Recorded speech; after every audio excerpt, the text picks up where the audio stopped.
Assalamualaikum warahmatullahi wabarakatuh. Hello, good morning everyone. How are you today?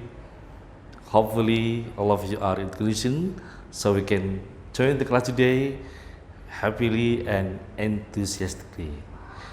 Ladies and gentlemen, let's start our class today by reciting Basmalah together. Bismillahirrahmanirrahim. Do you still remember what did we discuss last meeting? Yes, that's right. We have discussed about communicative language teaching and also cooperative learning. Now we are going to continue the next topic. It is about collaborative learning. In this topic, the learning objectives are students are able to explain the concept and principle of collaborative learning.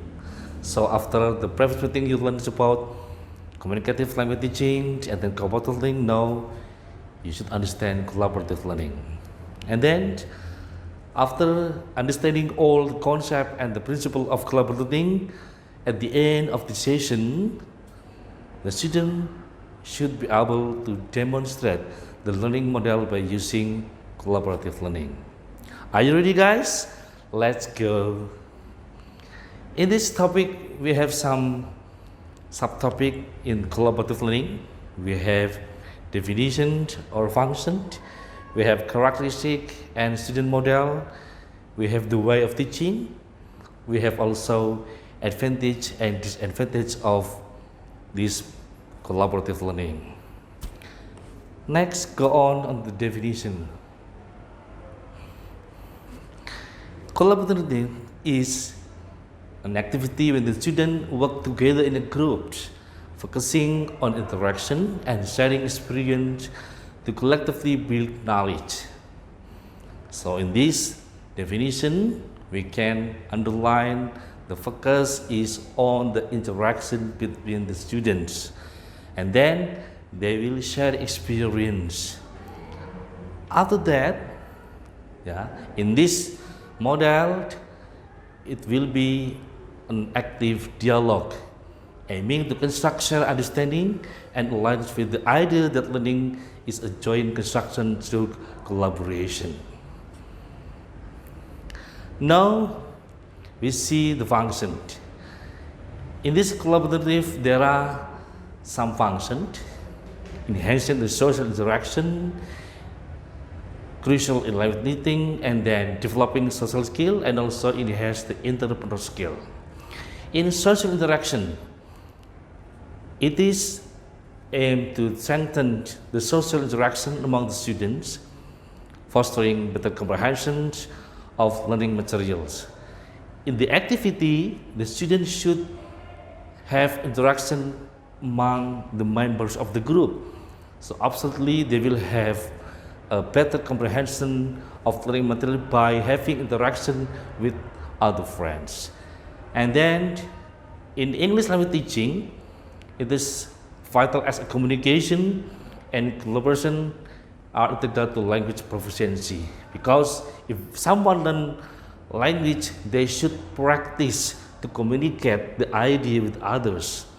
So in this method, the students are encouraged to have communication with other friends. And then in social skill, it serves as catalyst for developing student social skill by teaching collaboration, active listening, and effective communication.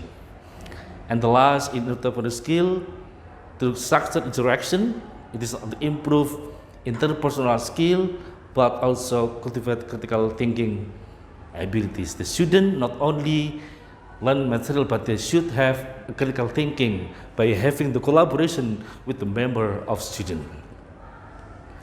So we can understand that in collaborative learning we have some characteristics. The first, active interaction, and then dialogue, collaboration, distribution of responsibilities. In active interaction, the student should interact with the group member, and then they also should give the feedback to the learning process, the sharing knowledge and perspective aid in achieving common learning goals. And in dialogue and collaboration, emphasize dialogue as essential element for success. And then it also involves assigning specific responsibility to each group member to create an environment where shared responsibility foster active engagement and participation, contributing to achieve group learning outcome. We go to the student level. In student level, we can apply this model in the elementary level and also advanced level. The difference is in the elementary level, we focus on the simpler activities like group discussion, basic joint project, focusing on social skill development and foundational collaborative abilities. But in advanced level, we can involve more complex tasks such as group research project or challenging case studies. And here we should emphasize shift toward critical analysis and collaborative problem solving. In applying this method, we can have some activities, guided discussion. So the role of teacher here as a facilitator to give the topic of introduction of a small group discussion for sharing understanding. So the teacher guide the student to discuss something. So in this method, the teacher as a facilitator should prepare some topic that will be discussed by the students. Next, group project and tasks. Designing tasks that demand active participation, develop collaboration and problem solving skills. Here, as usual, teacher still as a facilitator. And then the next activity we can apply by role playing and simulation. By having a real life scenarios, so the student will be easily enhance the communication skill. And through role play, some students feel more enthusiastic to learn this method. And then the technology integration, we can use also online platform and interaction and efficient sharing of ideas. And then the last one, we have performance evaluation. So in having the evaluation, we have a clear assess individual contribution and group understanding for fostering accountability. Here, some advantages of this method.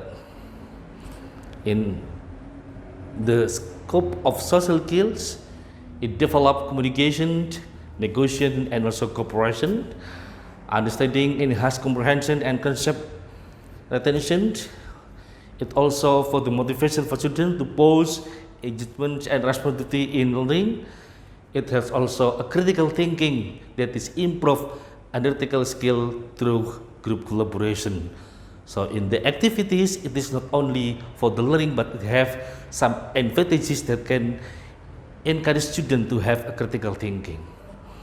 Ladies and gentlemen, we should also pay attention to the disadvantage of this model, group management challenge. So it is not easy to have handle this because there are so many diverse personalities can disrupt the focus of this discussion.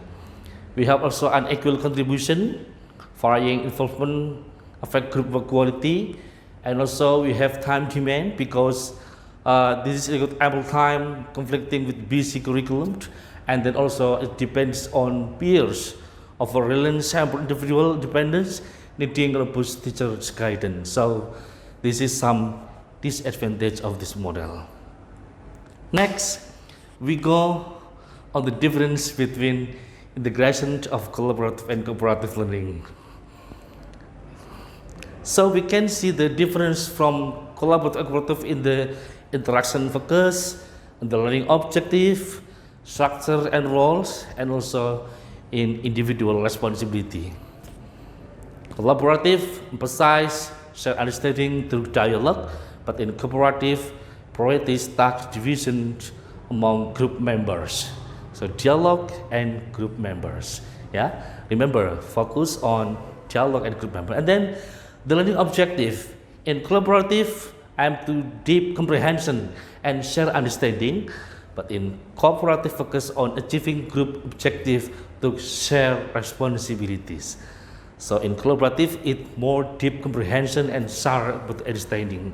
And then the structure and the roles. Collaborative less structure with unclear roles, but in cooperative we have organized structure with clear role assignment. And then the last one, in individual responsibility, collaborative fight individual responsibility based on the dialogue, but in cooperative it is emphasized individual responsibility with special tasks or group success. And the integration of both collaborative and cooperative also we can apply in hybrid group, varied activities, sequential learning, teach integration, peer assessment, flexible dynamic, inclusive tasks, teachers' roles, and also the reflection of this method. Ladies and gentlemen, after finishing all the topic, please don't forget to do the exercises. The first is you should answer some question related to the topic of the discussion, and then the next you should demonstrate the way of applying collaborative learning. And then the last one, this is the references for our discussion today. Thank you very much for your attention and participation. Let's close our class today by reciting Hamdalah together. Alhamdulillahirabbil alamin. Wallahul muwaffiq ila aqwamit thoriq. Assalamualaikum warahmatullahi wabarakatuh. See you next time. Bye bye.